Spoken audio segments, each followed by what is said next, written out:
예, 안녕하세요. 오늘 정치 현안 직설 진행 맡은 장윤미입니다. 지금 이재명 민주당 대표 영장이 기각되면서 전국이 그야말로 한 치 앞도 내다볼 수 없는 상황으로 가고 있습니다. 이럴 때 어떤 상황이 예측이 될까? 지금 이 상황을 어떻게 진단해야 될까? 그렇게 궁금해하시는 분들이 많으실 텐데요. 그래서 저희가 긴급 편성했습니다. 정치 현상을 진단해 주실 정치 나침반 전계환 스펙스 대표님 모시고 오늘 이런 정치 상황에 대해 말씀 좀 심도 있게 나눠보고자 합니다. 네, 대표님 안녕하세요. 안녕하십니까. 네, 반갑습니다. 반갑습니다. 예. 추석 연휴에 쉬지도 못하시고 고생이 많으십니다. 아니, 저보다 장윤희 변호사께서 네. 오늘도 연휴 첫날인데 이렇게 나와서 방송을 하시고 네. 혹시 집에 좀 가족들이 좀 싫어하지 않으신 거 가족들이 모르겠어요. 좋아합니다. 아, 그래요? 네. 아유, 그렇습니다. 예. 또 전 대표님과 저희가 비교적 가벼운 마음으로 또 웃으면서 인사를 나눌 수 있는 상황인 거는 사실 이재명 대표 영장이 기각된 부분도 있지 않겠습니까? 만약에 발부가 됐으면 상당히 마음이 무거웠을 것 같아요. 전국이 예. 저는 급냉이 됐고 이제 실제 전쟁이 일어날 수 있다. 이 전쟁이라는 것은 정치적 전쟁. 네, 네, 치유할 수 없는 상황까지 가면서 어느 한쪽이 완전히 죽지 않으면 네. 이제 더 이상 내가 다시 일어설 수 없다라고 하는 정도의 상황. 그래서 정치적 내전 상황까지 갈 수 있는 것을 네. 어떻든 이번에 영장 실질 심사를 통해서 기각되고 뭔가 이제 새로운 전기는 마련될 수 있겠다. 다만 그 전기가 어떤 방식으로 모멘텀 뭐 이런 것들이 어떻게 이제 작동할지는 좀 지켜봐야 하지만 네. 일단 정치적 상황에서 최악은 피했다 이렇게 볼 수 있겠습니다. 최악은 피했다. 네.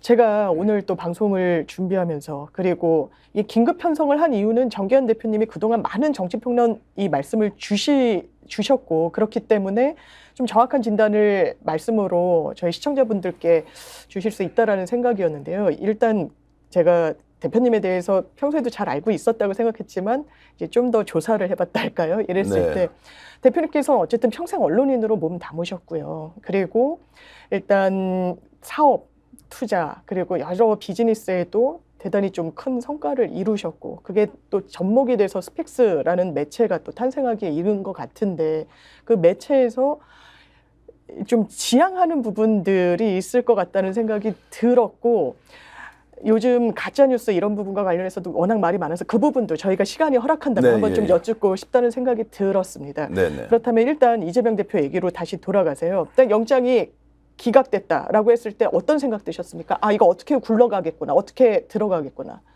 단도직입적으로 당연하다. 아, 당연하다. 누가 이기고 지고의 문제가 아니라 뭐 이재명이 이겼다 또는 한동훈이 패배했다 이런 부분보다는 그래도 사법부는 살아있구나. 우리나라 헌법 정신을 지켜줄 수 있는 최후의 보루로서 사법부가 작동하고 있구나. 네. 대한민국이 무너져 가고 있지만 누구 마음대로 무너뜨릴 수도 없구나. 이제 이런 생각 때문에 저는 다행스럽다는 생각이 제일 먼저 들었고요. 당연하지만 다행이다. 예, 이 생각이. 당연하고 네. 다행스럽고 그래서 이제 정치가 정상적으로 작동할 수 있는 최소한의 물꼬는 텄다 이런 생각을 좀 했습니다. 아, 그렇습니까? 예. 일단 저도 이제 정기환 대표님이랑 같이 방송을 할 때 사실 법원의 결정문이 상당히 중요하지 않겠느냐 이런 말씀 네. 나눴었잖아요. 그렇죠. 왜냐하면 범죄가 상당히 이게 있는 것 같은데 그냥 도주 우려나 증거인멸의 우려가 없다라고 해서 불구속 상태로 이 수사를 받게 한다면 그것도 또 정치적 부담으로는 남게 되는 상황이었을 테니까요. 그런데 결정문을 보면 꼭 그런 것 같지도 않습니다. 네. 예. 왜냐하면 뭐 소명이 좀 안 됐다라고 이야기한 부분들이 좀 곳곳에 있으니까요. 어떻게 보셨어요? 그러니까 뭐 증거가 부족하다. 네, 네, 맞습니다. 또는 도주 여부가 확실히 없다. 네. 이제 이런 것은 이제 법리적인 부분이니까 저는 그 전에 이제 우리 방송을 보시는 분들이나 저희들도 현장에서 평론을 하는 사람으로서 이제 이번 이 사안을 영장 실질 심사의 그 기각된 내용을 어떻게 이제 볼 것인지 네. 저는 이제 이렇게 생각했습니다. 전체적으로 누군가 폭력을 동원하지 않았지만 사법 그러니까 검찰권이라는 수사권이라는 수단을 통해서 한 사람을 반드시 구속시켜야 되겠다. 그 사람이 정치적 경쟁자였다. 네. 대선 후보였다. 민주당 당 대표였다. 그래서 윤석열 정권이 또는 검찰이 정치 검찰이 반드시 구속을 시키려고 할 텐데 과연 사법부가 이런 좀 그 폭압적인 이런 압력에 굴하고 응해줄 것이냐, 아니면 사법부가 그래도 사법의 잣대로 정확하게 이것을 봐줄 것인가라는 부분의 네. 저는 일종의 게임이었다. 아, 그래서 유창훈 영장 전담 판사의 개인적 성향 문제를 떠나서 네네. 사법부가 이런 정도의 정권에 기획된 의도된 수사를 그대로 수용할 것인가 말 것인가의 문제가 저는 사실 더 중요하다고 봤고요. 그런 면에서 저는 다행이었다, 당연하다고 하는 것은 범죄 사실의 유무죄는 결국 법원의 재판 과정을 통해서 판사가 최종적으로 선고하지 않겠습니까? 그렇죠. 1심, 항소심, 그리고 대법원까지 가서 확정이 될 텐데 그 문제가 아니라 구속을 시키느냐 아니냐가 정치적으로 가장 중요한 문제가 되어버린 상황에서 법원이 이 문제를 어떻게 받아들일 것이냐. 그래서 저는 법리적인 문제로 이것을 따지기 이전에 이것이 갖고 있는 정치적인 특수성이 무엇이었느냐. 네, 네. 이제 이런 면에서 보면 사법부가 정치가 완전히 붕괴되는 것을 막아준 최후의 보루 역할을 했다 이렇게 보는 것입니다. 그러니까 이게 어떻게 보면 검찰권의 남용 성격이 분명히 있고 너무 대대적인 수사가 있었다는 거죠. 이게 예. 통상적이진 않았고 그런 검찰권 남용을 지켜본 또 법원이 이것을 견제할 것인가 아니면 거기에 굴복이라는 표현을 쓰셨는데 사실상 굴복할 것인가의 하나의 잣대로서 그 결론을 보고 가늠할 수 있었는데 법원은 결과적으로는 이 검찰권을 통제하는 방향으로 선택을 하지 않았겠느냐 이렇게 말씀을 주시는 자, 거예요. 그래서 이제 조금 전에 이제 장 변호사께서 검찰권의 남용 성격이라고 했지 않습니까? 네네.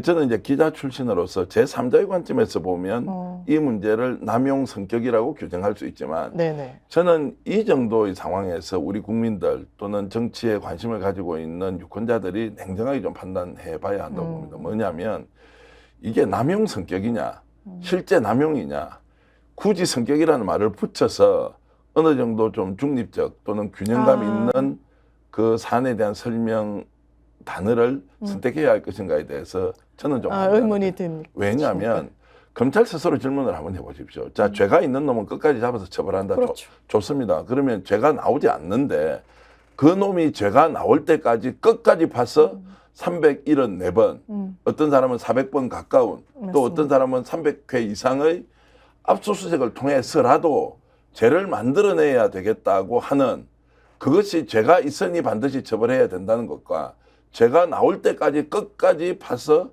처벌을 해야 되겠다, 제거를 해야 되겠다고 하는 여기에서 남용의 성격이라고 우리가 규정해 줄 정도로 이 사안이 정말 균형감이 필요한 거 아닌가에 대해서 우리는 유권자로서 국민들로서 저는 생각해 봐야 된다고. 판단해야 된다. 검찰에 종사하고 있는 분들도 이재명 당대표가 믿고 싫고 제거하고 싶고 또 그렇게 해야 한국 정치 발전이 된다고 생각할 수 있다고 저는 봅니다. 윤석열 대통령 한국 정치 발전을 위해서는 민주당 대표 반드시 제거해야 된다. 그리고 더욱더 극우화된 또 거꾸로 이야기하면 공산 전체주의자 세력을 없애서 대한민국을 발전시켜야 된다고 생각할 수 있다고 저는 어쨌든 동의하지 않지만 뭐 그렇게 말할 수 있다고 봅니다. 네. 그러나 그것이 이 사람의 죄를 끝까지 찾아내어서 반드시 구속을 시키고 유죄 확정 판결을 받아서 완전히 정치적 싹을 잘라야 된다고 하는 부분은 다른 부분이라는 거예요. 그렇죠. 이 두 가지를 섞어서 가버리니까 자, 영장실질심사에서 기각이 났는데도 아니 이것은 단순한 절차일 뿐이지 무죄가 된 것은 아니다라고 다시 이재명의 맞아요. 죄가 있다고 덧씌우기를 하고 있는 이 행태가 과연 수사권 남용, 검찰권 남용이라든 성격으로 규정 지어줄 만한 내용이냐 아니면 네. 이미 남용하고 있는 것을 목격하고 있으면서 우리는 그것을 중립적 용어로 남용 성격이다 이렇게 하는 것이 과연 우리 스스로 네, 양심에 네. 떳떳한가 이런 좀 말씀을 드리고 싶은 알겠습니다. 것이죠. 대표님 말씀을 들으니까 이런 생각이 듭니다. 일단 검찰이 목표를 세우고 수사를 하고 있고 거긴 정치권과의 이해관, 여기 정치권이라는 건 이제 국민의당이겠죠. 이해관계를 국민의힘 이해관계를 같이 하는 부분이 있고 지금 많은 분들이 혹시 오늘 생방송이냐라고도 물어주고 계시는데요. 출입탐정님 등께서 말씀을 주셨는데 오늘 방송은 생방송입니다. 워낙에 좀 상황이 급변하게 돌아가고 있기 때문에 현안 진단을 좀 시급하게 하고자 하는 그런 의미에서 생방송으로 특집 편성을 했고요. 또 스펀지빵님께서는 오늘 추석 연휴 첫날이니까 이제 고생 많으시다고 덕담해 주셨고요. 마음 하나님께서는 본인은 오늘 아무래도 이제 손님 오시고 이제 차례상 차리시고 해야 돼서 인사만 하고 가신다고 했는데 그 마음도 저희가 예, 너무 따뜻하다고 생각이 들어서요. 지금 거의 600분 가까이 들어와 주셨는데 정말 감사합니다. 저희 정말 궁금한 점 같이 의논하면서 또 궁금하신 점 있으시면 또 실시간으로 올려주시면 저희가 같이 말씀드릴 수 있도록 준비하면서 오늘 방송 해볼까 합니다. 그렇다면 영장 기각 이후에 이 민심은 어떻게 흘러가고 있다고 보십니까? 저는 이제 보수 성향의 이제 유권자들, 국민은 야, 이거 뭐 검찰이 수사해야 되는데 제대로 했는데 결국 법원에서 결국 받아들이지 않았다. 이거 법원도 이제 이미 정치화가 되었구나. 또는 공산 전체주의 세력처럼 바뀌어 있구나. 이제 이렇게 생각하는 분이 있을 테고요. 네네.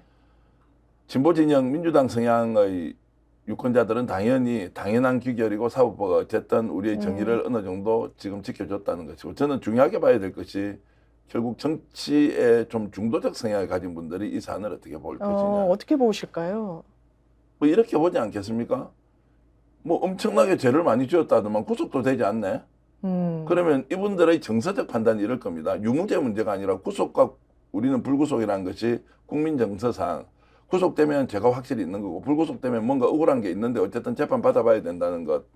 그러면 중도 성향의 국민들은 이건 뭐 검찰에서 이렇게 떠들어 봤지만 결국에 아무것도 안 나왔네. 이제 이렇게 정서적으로 생각할 가능성이 높습니다. 법리적으로 쟁점이 되는 부분을 제쳐놓고 보면 이제 그런 것이고요. 이제 그런 상황에서 갑자기 민주당 내에서 엄청난 이제 단결 또는 그 내부에 이제 뭔가 좀 한 목소리를 내어서 제대로 싸워야 되겠다는 이런 움직임들이 갑자기 생기고, 그게 네. 이제 아마 당원들이 제가 듣기로는 예. 며칠 사이에 10,000명 이상이 이제 민주당 당원이 늘어났다고 지금. 당원 가입을 많이 하고 있다고 하더라고요. 그래요. 이 국면에서. 예. 자, 그래서 이제 이런 것들로 보면 민주당 쪽으로 이제 새가 모이고 이런 것인데, 저는 이제 중요한 것이 중도 쪽에 있던 사람들이 전체적으로 영장 기각 이후에 보이는 전반적인 반응은 네. 검찰 수사 잘못됐다.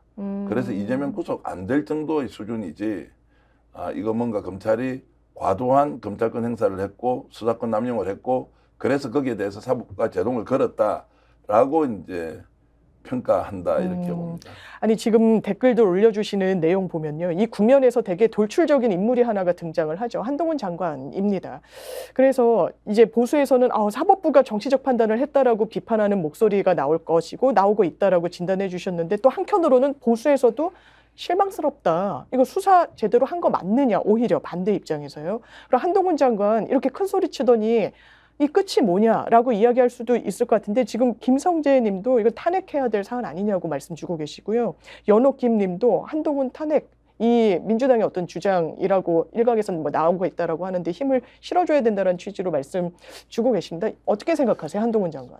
뭐 탄핵할 수 있다고 보고요. 네. 다만 탄핵이라는 것이 탄핵의 효과가 있어야 되는데, 감정적으로는 탄핵까지 해서 책임을 추궁해야 한다. 그 이전에 본인이 스스로 책임을 지고 사퇴하라.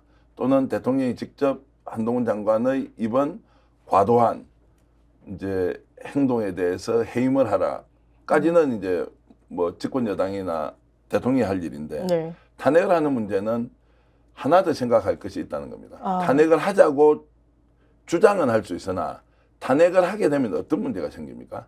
자, 탄핵을 이제 국회에서 가결했습니다. 네. 민주당이 과반을 차지하니까 문제가 없는데, 그럼 직무정지가 6개월 됩니다. 그렇죠. 그럼 직무정지 6개월 이후에 어떻게 됩니까? 지금이 10월 달이지 않습니까? 9월 말.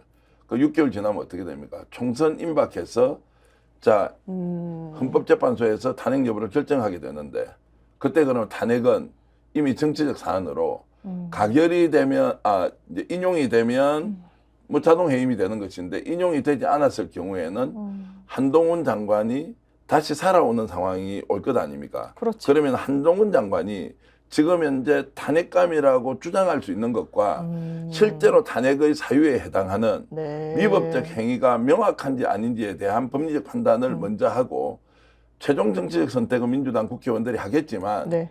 이 부분을 어떻게 가져가는 것이 옳을지 그럴지는 법리적으로 확실하게 탄핵을 시킬 수 있다는 판단이 선행되어야 하는 것이다. 뭐 이렇게 저는 보고요. 네. 예. 제가 대표님 말씀을 들으니까, 그러니까 일단 민주당 대변인, 한민수 대변인도 탄핵이 민주당의 공식 입장은 아니라고는 하더라고요. 그런데 다만 그런 주장을 하시는 분들이 계시잖아요. 그런데 말씀을 듣다 보니까 정치 스케줄도 분명히 생각을 해야 된다. 뭐였죠? 그 행자부 장관 같은 경우에도 네.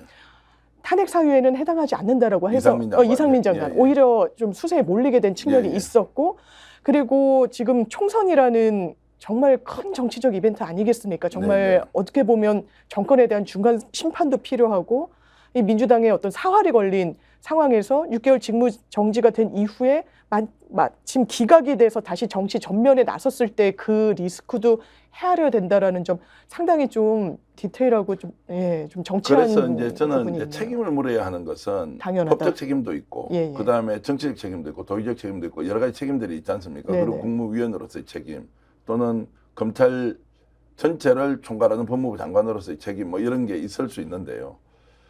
이 사안을 우리가 이제 책임 추궁과 그 책임자에 대한 일종의 처벌 방식으로 네. 이것을 풀어가는 것이 과연 민주당이나 또는 한국 정치 발전을 위해서 도움이 되는 것이냐.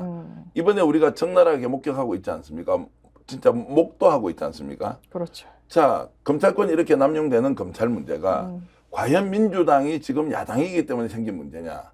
그러면 국민의힘은 앞으로 정권을 잡지 못한 상황이 됐을 때, 현재와 같은 검찰권을 유지했을 때 이 사람들은 그러면 안전하냐. 자, 김기현 당대표 단도직입적으로 제가 말씀드리면 374차례의 네. 압수수색을 하면 이분 자유로울 수 있습니까? 어느 누구도 자유로울 수 없을 것 같아요. 지금 장담할 수 있을까요? 이 지금 현역 의원들? 장담할 수 없습니다. 이것을 장담한다고 하는 분은 사회생활을 하지 않는 분이지, 기본적으로 우리 대한민국이라는 공동체 안에서 경제활동을 하고 정치활동을 하고 또는 조직생활을 하는 분이 검찰이 이런 방식으로 압수수색을 해댔을 때 네. 본인이 아니면 본인 집사람이든 본인 자식이든 본인 형님이든 동생이든 일가 친척이든 자기 직원이든 다 걸리죠. 지금 한번 보십시오. 한동훈 장관은 뻔뻔하게 이렇게 얘기합니다. 지금 이 사건 때문에 24명이 백현동 대장동 구속됐대요. 네, 그 얘기를 하더라고요. 5명이 자살을 했어요. 대한민국의 어떤 사건 중에 도대체 이놈의 사건이 어떤 사건이길래 이렇게 많은 사람이 구속되고 5명이 자살했느냐라고 하면, 이 사건의 중대성을 보는 것이 아니라 오히려 다른 한 측면에서는 이 사건이 가지고 있는 허무맹랑한 구성에 한 개인을 또는 한 국민의 인권을 수사를 통해서 얼마나 짓밟고 있는가라는 질문을 우리는 기자 출신으로서 해야 하고요. 네. 정치인으로서도 해야 되고요. 행정가로서 묻고 따져봐야 됩니다. 그렇습니다. 구속을 많이 시켰기 때문에 이재명도 죄인이고 구속돼야 된다거나, 자살을 이만큼 많이 했다는 것은 자신이 숨길 게 너무 많습니다라가 아니라 자살을 할 수밖에 없는 그 상황, 그 공직자의 정말 외로운 홀로서기에 결국 스스로 지키지 못하고 목숨을 끊는 이런 일, 이거를 이재명 구속을 시키기 위한 수단으로 쓰고 있다는 측면의 관점은 왜 존재하지 않느냐고요. 저는 그것을 이야기하고 그것을 널리 알려야 결국 국민들이 어떤 판단을 할 것인데, 결국 이 말씀은 지금 검찰이 하고 있는 이 수사 행태가 여든 야든 이런 유불리의 문제가 아니라 이런 방식으로 검찰권이 집행되도록 놔두는 대한민국이 맞느냐 아니냐. 그래서 저는 가벌성의 문제보다는 이번에 이 사건을 우리가 정치를 복원하는 계기로 어떻게 만들어 갈 것인가의 문제로 최소한 저는 대한민국의 사법부가 그 물꼬는 좀 터줬다. 이 물꼬가 물길이 되고 그 물길이 되어서 도도한 강물이 되고 한국 정치의 새로운 역사를 만드는 그 지금 상황을 우리가 어떻게 지금 이제 미랄이 되고 씨앗을 뿌려서 갈 것인지 생각해야 한다. 저는 이런 말씀을 드립니다. 지금 말씀을 들으니까 정말 폭주한다라는 표현이 걸맞는 검찰 수사와 관련해서 뭔가 제동이 필요하지 않고 제도적인 장치로 견제하지 않으면 이건 여야의 문제도 아니라는 거잖아요. 언젠가 그 칼끝이 누군가의 정치인을 의도를 갖고 향했을 때 이렇게 가속이 붙고 목표를 정해놓고, 뭐 조홍천 의원도 그런 표현을 썼던데 국회를 사냥터로 만들고, 그런 부분과 관련해서는 어떻게든 우리 내부에 어떤 문제의식이 있어야 된다. 그리고 그건 구조적으로 좀 바로 잡아야 된다. 그래서 많은 분들이 검찰권 남용 이런 이슈에 대해서 많은 생각을 하게 된다라고 말씀 주고 계시고요. 지금 감사하게도 900분 가까이 지금 같이 생방송에 참여해주고 계십니다. 정말 감사드리고요. 일단 마이엘라님께서 별건의 별건, 가족들까지 건드리기 시작하면 정말 사람이 극단적인 선택을 할 수도 있다. 그만큼 수사권 무섭다는 점 지적해주고 계시고요. 뭐 동강주님은 이게 이재명 대표에게 정치적인 자산이 될 거다. 대통령 꼭 돼야 된다. 이런 말씀도 주고 계시고, 이제 반대 입장에서는 그 측근들 중에 극단적 선택하신 분들은 이게 뭐 검찰 때문이냐라고 반대 의견을 주시는 분들도 있고, 여러 의견들이 지금 지속적으로 올라오고 있습니다. 계속해서 의견 주시고요. 말씀드리는 순간 또 900분 이상 접속해주고 계셔서요. 저희 오늘 특집 편성으로 생방송으로 진행하고 있으니까 실시간으로 의견 주시면서 저희 같이 의논할 수 있는 그런 토론의 장으로 만들어가면 참 좋을 것 같습니다. 그러면 그렇더라고요. 일단 이 결과를 놓고 집권여당에서 즉각적으로 나온 반응은 이런 거였습니다. 판사가 개딸들에게 굴복했다는 표현을 공당의 대변인이 공식 논평에서까지 하기 시작했고요. 무건 무죄, 유건 무죄, 무건 이름도 어려운 얘기를 하면서 굉장히 사법부를 공격하는 행태를 보이고 있는데 어떻게 보고 계세요? 어떤 상황이기 이게 법적인 걸 떠나서 왜 이런 과도한, 그것도 보수 정당이 사법부를 공격하면서 이런 행태를 보이고 있을까? 그러니까 이재명은 죄인이다. 자기는 자기 확신 때문에. 아니 계속 그렇게 그냥 씌워서 이 프레임으로 이제 선거를 치르고 이재명 결국 구속되어서 끝나도록 해야 한다. 지금 이 상황에서 사법부의 판단을 존중한다. 이것은 완전히 지금까지 기획했던 것이 이제 실패로 끝났다는 것을 자인하는 것이니 못 받아들이겠다는 것 아니겠습니까? 근데 김기현 당대표 판사 출신 아니에요? 본인이 법원에 있었죠. 아니 대한민국의 판사가 지금 그러니까요. 판사가 그것도 부장 판사하고 있는 분이 개딸들에게 굴복했다? 이게 지금 말이 되는 소리입니까? 그러면 우리는 언론에 종사했던 적이 있지만 언론사 기자들이 양심을 걸고 기사를 쓰는데 누군가 거기에 보고 특정한 집단의 이익을 대변해서 기사를 썼다. 이것도 언론사 내부의 일종의 게이트키핑 장치나 이런 걸 통해서 되지 않는다고요. 사법부에서 그 수없이 많은 자료를 가지고 수사의 기록물들을 가지고 판단하고 대한민국 최고의 검사와 변호사가 거기에서 각자의 주장을 펼치고 최종 판단을 판사가 내렸는데 이것이 개딸들에게 굴복했다는 용어를 판사 출신의 집권여당 당대표가 할 수 있는 말입니까? 그것은 자기 존재에 대한 부정 아니에요? 김기현 대표가 직접 하는 워딩은 아니고 일단 강민국 대변인 논평에 나온 말이긴 했는데 어쨌든 책임을 지는 그 공식 논평 아니겠습니까? 아니 어쨌든 국민의힘 내의 분위기가 맞습니다. 그렇고 그리고 오늘 방송하는 이 순간에도 몇 시간 전에 김기현 대표가 죄인이다. 죄인이라고 죄인이다라고 얘기를 하지 않습니까? 그 말은 뭡니까? 결국 이재명을 악마라는 프레임에 씌워놓고 결국 유죄다, 범죄자다라는 걸로 해야만이 자신들의 존재 이유가 있다 이렇게 판단하고 있는 것이고요. 제가 이렇게 격하게 말씀드리는 이유는 최소한 사법부에서 판단을 내린 것은 일단 존중한다. 그러나 그것이 유무죄에 대한 결론이 아니니 지은 죄가 있으면 반드시 사법부에서 처벌을 받아라. 이런 정도로 가는 것이 저는 마지노선이라고 생각합니다. 그렇습니다. 사법부가 결론을 냈는데 사법부가 이재명 편들었다고 그 사법부를 향해서 개딸에게 굴복했다고 하는 이 천박한 단어를 쓰면서 집권여당이 대한민국을 책임지고 국가를 운영하고 경영하겠다고 하는 이 사안을 이게 정당의 유불리 문제, 정치적 이해관계의 문제로 설명할 수 있는 상황이냐? 저는 아니라고 봅니다.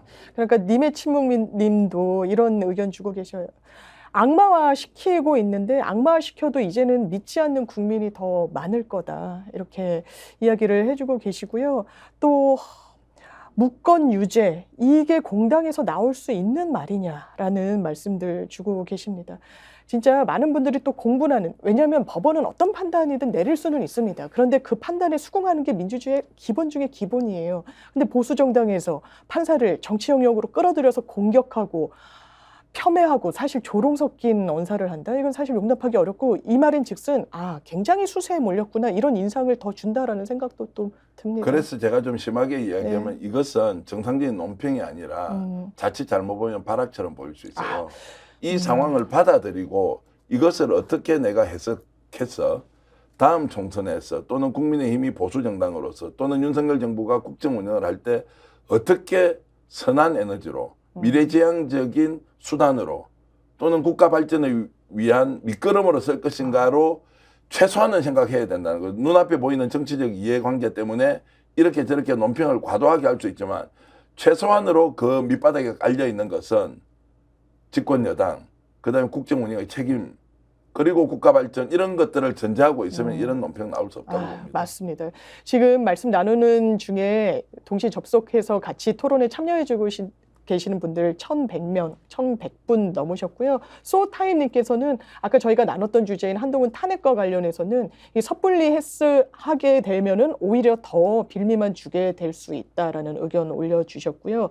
그러면 이게 저희가 검찰 수사에 좀 방점을 맞춰서 말씀을 나눴는데 전국적으로는 사실 윤석열 대통령을 제외하고 윤석열 대통령이라는 이 상수가 없이는 설명이 안 되는 수사인 것도 맞지 않습니까? 그리고 여러 실정이 있다고 국민들이 판단하고 계시고 지지율 오르지 않습니다. 이런 상황에서 지금 이재명 대표 더 이상 사법 리스크로 공격하기 어려운 국면이 펼쳐지고 있는데 뭐 과도하다고 보실 수도 있겠지만 이거 정권 추락의 분기점이냐 하나의 또 이게 균열점의 시작 아니겠냐 뭐 이런 진단도 나오기는 하더라고요. 한두 가지 사건이 네. 떨어져서 발생하면 이게 뭔지 구분 못할 수 있습니다. 지금 저는 박정훈 대령 사건과 관련해서 군법원에서 영장 기각을 했지 않습니까? 그렇죠. 예. 그분은 군인이에요. 육군 네. 소령이에요. 그러면 지금까지 군법원이라고 하는 것은 기소를 했던 군검찰의 결정을 99.9% 심하게 여겨 받아들였는데 왜 이걸 영장 기각을 했느냐. 자, 그 단면 하나하고 이번에 이재명 당대표의 구속영장 실질심사에서 사법부가 유창호 부장판사가 기각 결정을 했다. 결국 윤석열 대통령 뜻대로 국가는 움직이지 않는다는 거예요. 윤석열 대통령이 장악하고 있는 대통령실과 집권 여당은 움직일지 몰라도 이미 국가를 구성하고 있는 구성 단위들이 있지 않습니까? 여기는 윤석열 뜻대로 움직이지 않는 거예요. 둘 중에 하나일 겁니다. 윤석열 대통령이 하고 있는 국정운영 행태가 법 위반 소지가 상당히 많다고 생각하기 때문에 공무원들이 자신의 보신을 위해서 또는 자신의 위치를 오히려 직권남용이나 직무유기 같은 희한한 그러니까 공직자로서 공무원으로서 정상적으로 하는 행위조차도 마음을 먹으면 직무유기나 직권남용으로 기소하고 수사하고 처벌할 수 있다는 것 때문에 네. 몸을 사려서 나는 내가 가지고 있는 권한 내에서만 집행을 하겠다는 게 하나 있을 수 있고요. 저는 두 번째가 더 확률이 높다고 생각합니다. 뭐냐면 박정훈 대령의 구속영장을 기각했던 군 판사가 또는 영장 기각을 했던 유창호 판사는 아마도 본인이 가지고 있는 독립된 사법부의 판사로서 독립성으로 중립성으로 정치적 중립성과 사법부의 독립성으로 자기 양심에 따른 판단을 했을 가능성이 저는 매우 높다고 봅니다. 저도 그렇게 생각합니다. 그렇습니다. 네. 피하거나 이런 것은 공직자들이 일을 할 때 야 이거 혹시 끼어들었다 큰일 나겠다 지시한 대로 따랐다면 큰일 나겠다고 해서 피하는 경우는 전자의 경우고 네. 저는 오히려 이 두 사건의 영장 기각이라는 것은 결국 각 개인이 자신의 권한 하에서 움직이는 그 조직, 사법부, 법원 여기에서 자기 양심 때문에 대한민국을 지키기 위해서 그 양심과 국가를 위해서 이 판단은 이렇게 내려주는 것이 대한민국 발전의 밑거름이고 최소한 내가 양심을 지키는 것이고 원래 가지고 있는 나의 권한과 책임과 의무를 다하는 것이다. 이렇게 저는 결정을 내렸다고 봅니다. 그래서 이번 이 영장 기각은 이재명이 산 것이 아니라요.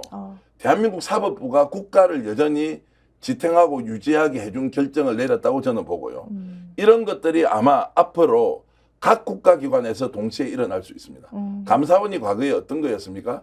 감사원은 그래도 정치적 중립성으로 뭔가 감사 결과를 국민들에게 설명하고 할 때는 이런 기관이 있어서 그래도 공직의 부패가 덜하고 또는 특정한 정권, 정파 또는 정치적 이해관계 때문에 움직이는 세력을 국가 행정기관을 제대로 보호하는 역할을 하고 있다고 생각했지 않습니까? 네. 지금 감사원에서 하고 있는 정말 저런 행태를 보면 도대체 감사원이 왜 저렇게 됐느냐. 자, 이걸 바라보는 감사원 공무원들이 어떤 생각을 하겠습니까? 나는 감사원 소속 공무원으로서 국가의 감사 사무라는 것은 이런 것이 아니라고 생각하면서 아마 많은 분들이 이것은 아니라고 생각할 거예요.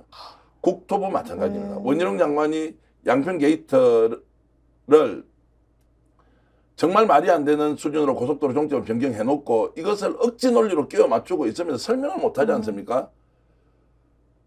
완전히 말이 안 된다고 저는 보는데 그럼에도 불구하고 이것이 정당하다고 생각하고 계속 국민들을 설득하고 강제하려고 하는데 그 공직자들이 진짜 움직일까요? 그 안에 있는 어떤 사람들은 자기 양심을 걸고 이것은 아니다 맞다라는 생각을 하고 있다고 보고요. 그래서 전체적으로 보면 이번 이 판결이 단순히 윤석열 정권이 추락하는 분기점이 된다 이런 거 이전에 윤석열 대통령 방식의 국정 운영이 이제 국가의 작동 방식에 먹히지 않고 있다. 이것을 명확하게 보여줬고 그래서 윤석열 대통령이 마음대로 못할 거예요. 제대로 이게 원하는 대로 이 국정 운영이라는 이야기는 하지만 이게 정상적인 국가 운영 시스템으로 가고 있다고 보여주지 않죠. 왜냐하면 지금 말씀 주신 것처럼 저희가 이야기의 발단은 이재명 대표의 영장 기각에서 시작했지만 박정훈 단장 무슨 항명죄로 기소를 하라는 수순으로 가고 있습니다. 영장까지 청구를 했죠. 법원이 제동 걸었습니다. 이 부분과 관련해서 양평 게이트 제대로 된 설명 나오지 않죠. 감사원 말씀 주셨는데 중간 발표라는 걸 한 전례가 상당히 없다라고 합니다. 왜냐하면 감사위원회 그 최종적인 스크린을 거쳐야 되는 조직이에요. 감사원은. 거기에는 또 여야 좀 배치가 돼서 좀 정치적 중립성을 담보할 수 있는 인원 배치를 갖고 있고 그런 거 다 무시했습니다. 중간 발표라고 하면서 마치 시급성을 띈 것처럼 이야기하면서 통계 조작 이야기하는데 그게 공직사회에 어떤 신호로 닿을 것인가. 나 이 정부에서 적극적으로 뭔가를 하거나 하면 안 되겠다. 뭔가 내가 다치지 않는 방향으로 해야 되겠다. 이게 정상적인 정말 다이나믹 코리아라고 그게 벌써 수십 년 전에 대한민국 슬로건이었는데 이게 과연 맞는 방향인가. 지금 실정에 대해서 짚어주셨는데 노순식 님께서요. 본인이 63살 되셨다고 말씀을 주시면서요. 60대 이상 지지율이 높이 나온다고 그 지표들이 계속해서 발표가 되는데 본인은 그렇게 생각하지 않으신다는 거예요. 왜? 주변에 물어보고 같이 이야기 나눠보시면 그렇지 않다라고 지금 댓글 달아주셨습니다. 그렇기 때문에 여러분들께서 저희가 말씀 나눈 중에도 1200분 같이 참여해주고 계셔서요. 또 질문이나 의견 그리고 어떤 부분에 대해서 말씀 나눴으면 좋겠다 의견 올려주시면요. 저희가 또 같이 정말 생산적인 토론으로 좀 끌어갈 수 있도록 준비를 해보겠습니다. 제가 이제 검사 또는 검찰 조직 이야기를 좀 하면 네. 저희들은 비할 바는 아니지만 기자 생활을 하면서도 내가 남긴 흔적들이 언젠가는 누군가로부터 평가받을 수 있고 또 내가 떠나지만 후배들이 와서 내 기사를 봤을 때 그 양심과 이런 거 소신이 바이라인이 걸리니까요. 다인져 있다 이런 거 있지 않습니까? 저는 검찰 조직 보면서 한동훈 장관 그리고 지금 검찰총장, 검찰 조직 구성원들 이분들이 원래 법을 지키고 세우고 그 다음에 널리 국민들을 위해서 쓰는 최전방의 모범생들이야 되지 않습니까? 네. 그런데 이번에 이재명 당대표 수사와 관련된 이 많은 사안들을 겪으면서 이분들은 법치를 제대로 세우고 지킨 분 맞습니까? 제가 이런 질문을 던지는 이유는 우리가 어떤 직업을 가지고 있으면 그 직업의 종사자는 그 직업이 갖고 있는 직업정신, 소명의식, 직업윤리, 그리고 역사의식 이런 것들을 가지고 내가 가지고 있는 이 직업이 우리 사회의 뭔가 발전의 정말 씨앗이 되도록 하는 일. 그건 이제 양심을 걸기도 하고 때로는 자기 헌신을 하기도 하고 때로는 봉사하기도 하면서 이런 걸 만들어 가지 않습니까? 그 지금 이게 검찰 조직이라는 게 뭡니까? 좋은 대학 나와서 사법고시 해서 정말 어렵다는 그 코스에 들어간 사람들이 오히려 대한민국 법을 무너뜨리고 오히려 법이 가지고 있는 장점보다는 그 법의 단점을 악용해서 특정인을 제거하는 수단으로 쓰고 있는 이 행위를 하고 있는 이들이 그래서 나는 검사이기 때문에 괜찮다. 그래서 나는 수사권을 독점적으로 기소권을 행사할 수 있기 때문에 괜찮다. 이렇게 가면 이분은 영원히 검사합니까? 한동훈 장관은 밖에 안 나옵니까? 윤석열 대통령 밖에 나와서 자연인 안 됩니까? 김건희 여사는 그 직에서 물러나면 자연인 되지 않습니까? 그러면 저나 장 변호사나 이런 사람들을 바깥에 만나서 각자 살아왔던 인생 이야기 해야 될 거 아닙니까? 네. 그러면은 당신은 당신의 직업에서 어떤 자부심을 가지고 했고 우리 사회에 기여한 바가 나의 경제력이나 나의 사회적 영향력과 관계없다고 하더라도 거기에서 조금씩 묻어나 있는 자부심 그리고 자존심 이런 것들이 대한민국을 발전시키는 깃털 아닙니까? 우리가 산업화 세력에 대해서 존중하고 민주화 세력에 대해서 존중하는 이유는 그 시대적 상황에서 대한민국을 어떤 식으로든 국민이 주인의 나라로 만들고 우리의 경제 성장이 국민들과 함께 나누는 그리고 결과물을 만들기 위해서 헌신하고 봉사하고 희생하고 그러면서 자존심 지키고 그리고 국가관 확실히 가지고 있고 애국심 발휘해서 대한민국 여기까지 끌고 온 거 아닙니까? 그런데 지금 검찰이 하고 있는 모습은 과연 그들 스스로 우리는 대한민국 국가 발전을 위해서 정말 희생하고 있고 봉사하고 있고 헌신하고 있다고 할 수 있느냐고요. 지식인들이어서 좋은 대학 가가지고 국가가 만들어놓은 그 대학의 틀 안에서 좋은 교육 받고 출세도 다 했잖아요.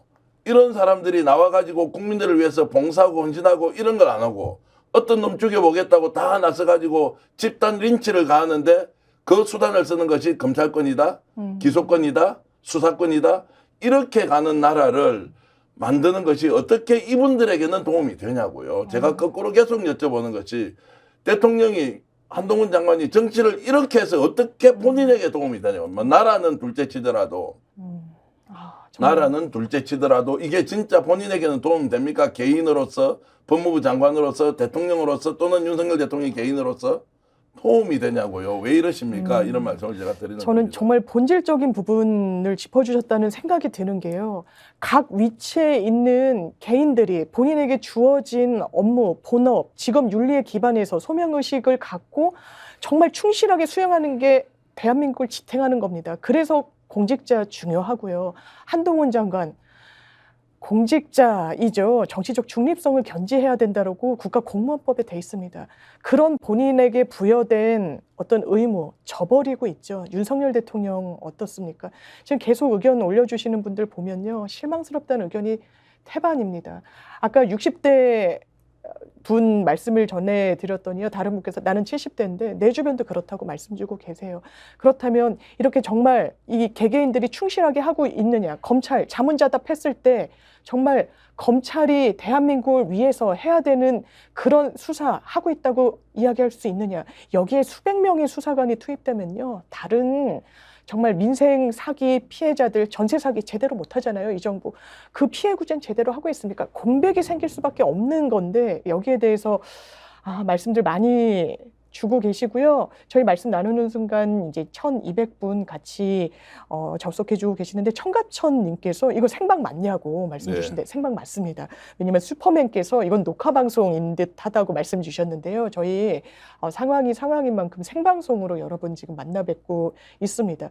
지금 윤석열 대통령의 실정, 문제 아주 본질적으로는 정말 대통령이라는 직분에 맞는 행동, 선택 하고 있느냐라는 물음 던져주셨는데 그러면 바뀔까요? 바뀌어야만 한다라는 건데 그 전제는 바뀔까요? 어떻게 전망하십니까? 안 바뀐다고 이제 다들 얘기하십니다. 요즘 대통령은 누군가 직언하고 이런 걸 뭐 들을 시간이 없다 또는 뭐 듣는 것을 거북하게 생각한다 또는 본인이 지금 생각하는 확고부동한 방향이 있다. 대한민국은 공산전체주의자들에 의해서 장악되고 있고 정치적으로는 그리고 특정 소수의 집단들이 대한민국을 약탈하고 있다. 그런 이런 인식을 가지고 있고 그래서 지금 공산전체주의 세력을 어떤 식으로든 정화시키지 않으면 나라 발전이 없다고 생각하고 있는 거죠.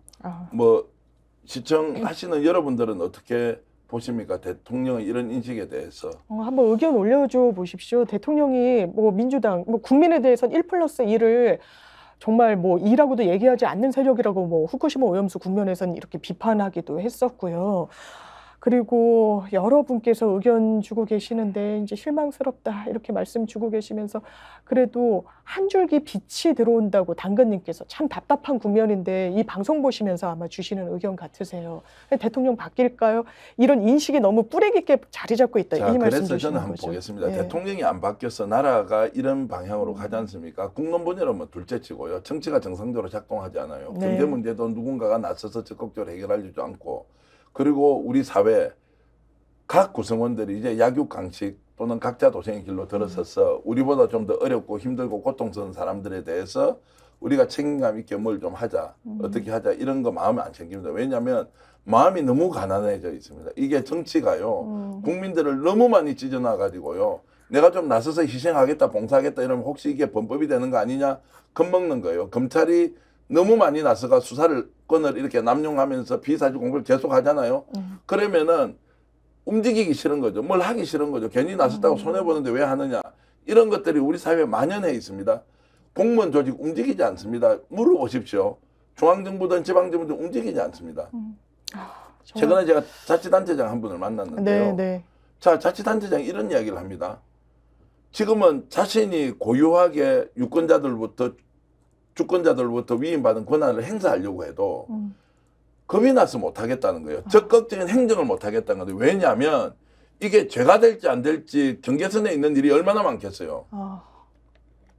얼마나 많겠냐고요. 행정은 완전히 재량의 기본이니까요. 재량권이라는 재량. 것이 기본적으로 존재해야 우리가 선출직이 갖고 있는 제도를 충분히 활용하지 않습니까? 다만 그 재량권 행사를 할 때 돈 먹으면 안 되고 불법하면 안 되고, 그리고 행정이 만들어 놓은 프로세스를 철두철미하게 거쳐서 하는 것은 재량적 행위를 인정을 해주는데, 이게 완벽한 구조 안에서 움직일 수 있냐고요. 다급한 사정도 생기고, 인허가 과정에서 뭔가 도시 발전을 위한 기본 계획을 수립할 때 이게 중앙정부에서 허락 안 하는 부분도 있기 때문에 단체장 이거 내가 책임질 테니까 밀고 가세요.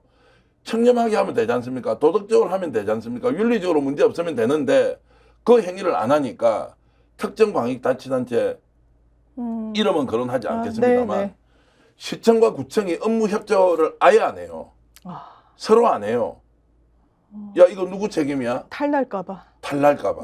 그러면 탈이 나면 어떤 문제가 생기느냐? 당연히 사법적 처리에 대한 위협을 느끼지만 지금 행정이 적극적으로 나서서 해야 되는 것은 민생이 있기 때문에 그래요. 주민들이 있기 때문에, 시민들이 있기 때문에 그들의 아픈 곳을 행정가가 자신의 책임하에 정무직 또는 지금 행정직 공무원들이 일반 공무원들이 움직이지 않는 것을 어떻든 움직여서 해결해 줘야 되잖아요. 작동하지 않습니다. 사회가 그렇게 가고 있는 것에 저는 그 정점에 윤석열 대통령의 국정 운영 스타일과 집권 여당이 지금 인식하고 있는 우리 정치에 대한 인식들 때문에 이렇게 각자 도생의 상황이 빚어졌다고 봅니다. 많은 분들이 대표님 말씀 주신 거에 연장선상에서 의견 올려주고 계시는데요. 먼지털이님께서는 아니 대통령이 국익을 해치는 게 말이 되냐 이렇게 지적을 해주고 계시고, 이영철님은 본인은 57년생이신데 박정희 정권도 겪고 했는데 지금 정부 너무 실망스럽다고 말씀 주고 계시고요. 고집불통이다 이영철님 다시 말씀 주셨고, 아까 저희가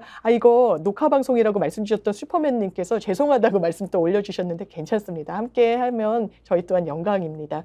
그러면 저희 하나의 바로미터인 선거가 하나 남아 있습니다. 스픽스도 지금 강서구에 자리 잡고 있기 때문에요. 터잡고 있기 때문에 강서구청 선거 아무래도 여러 의견들, 전망들 들은 것도 많으실 테고 전망도 많이 하셨을 텐데 어떻게 보십니까? 이제 국민의힘이 이기긴 어렵죠.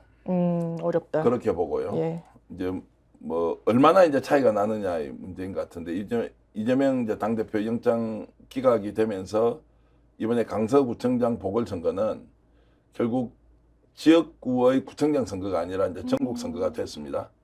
여기에서 이제 민주당은 정권 심판론을 가지고 오고, 그리고 국민의힘은 이제 정권을 계속 유지하고 그리고 지역 발전론을 가지고 이제 승부를 하겠다고 일단 하는데, 네. 이게 이제 전국 선거가 돼버렸고요. 뭐 확실하게 볼 수 있는 것은 이제 차이가 얼마나 나느냐. 제 그냥 생각은 이렇습니다. 어떤 분이 이기고 지고의 문제에 대해서는 유불리는 뭐 판단을 하시면 되고, 민주당이 좀 유리하다고 말씀드려요. 네. 저는 제가 정치평론가로서 10%포인트 이내 정도이면 국민의힘이 지더라도 지는 것이 아니라 뭔가 선전을 했다 이렇게 평가를 어려운 받을 구도기 거고요. 때문에 예, 저는 15%포인트가 만약 차이가 나서 그 이상이거나 그 예. 이상으로 차이가 나서 민주당이 이기게 되면 아마 이제 총선까지 직결되어서 총선이 매우 어려워질 것이다 이렇게 이제 보는데요. 아, 네. 일각에서는 네. 10% 이내로 내려가서 초접전 상황이 와서 선거 결과가 나올 것이라는 의견보다는 20%포인트 이상 벌어질 가능성이 높다. 그런 전망도 그러면 나옵니까? 20% 예. 이상 벌어진다고 하면 이게 이제 추락의 문제가 아니라 정권이 내년 총선을 위해서 판을 새로 짜야 하는 상황이 온다. 그래서 지금 김기현 당대표 체제로 총선을 갈 수 있느냐. 아, 또 그 총선 과정에서 윤석열 대통령이 여전히 윤핵관을 중심으로 주도권을 행사할 수 있느냐 없느냐. 지금은 이런 말을 하면 턱도 아닌 이야기 하네라고 하지만 정치라는 것은 살아있는 생물이기 때문에 만약에 그 정도의 격차가 나게 되면 아마 이제 국민의힘은 뭐 불보듯이 내분 상황이 생길 수밖에 없다. 총선에 심각한 전략 수정이 불가피하다 이렇게 보고요. 네. 그렇습니다. 저희가 오늘 사실 이재명 대표 영장 기각이라는 정치적 변수를 갖고 이야기를 풀어나갔는데 정말 다뤄야 될 정치 쟁점도 많고 지금 코앞에 다가온 강서구청 선거 전망까지 좀 폭넓게 많은 분들 의견 담아가면서 좀 전해드렸던 것 같습니다. 오늘 정치현안 직설 전국 현안 정확하게 그리고 또 긴급하게 점검해보고자 생방송으로 마련했고요. 지금 마칠 시간이 됐는데 제가 여러 댓글들 정말 힘들게 올려주시는 부분이기 때문에 하나하나 좀 성심성의껏 보고자 했는데 이 말씀이 좀 마음을 울리네요. 이걸 마지막 말씀으로 좀 전해드리면서 마무리할까 하는데요. 내일은 님께서 본인은 정말 손자 손녀 한번 따뜻하게 꼭 안고 죽는 게 소원이다라고 말씀을 주셨는데 자녀분들이 결혼을 안 하신다는 거예요. 그 이유가 정말 마음을 울립니다. 대한민국에 희망이 없어서라는 겁니다. 그 희망을 찾게 하는 과정이 사실 정치권이 해 나가야 될 숙명이고 과제인데 대한민국에서 정치가 실종되면서 강대강 국면으로 치닫고 사실상 대통령은 야당을 악마화하는 국면에서 실종된 정치 속에 피해를 보는 건 나, 내 가족, 내 이웃, 아, 우리 같은 의견 나누시는 시민분들이시구나 라는 생각이 들고 정말 마음이 아프다는 생각이 들어서 저희가 영장이 기각돼서 비교적 기쁘게 말씀을 나누게 됐네요라고 시작했지만 끝은 좀 마음이 울컥하면서 마무리를 하게 되는 것 같습니다. 오늘 말씀 주신 정기현 대표님 정말 감사합니다. 고맙습니다. 예, 여러분들 좀 우울한 이야기들도 많지만 그래도 한가위 풍성하게 보내시길 제가 정말 마음 깊이 기원하겠습니다. 즐겁게 보내시고 전 또 다음 시간에 인사드리겠습니다. 정말 감사합니다.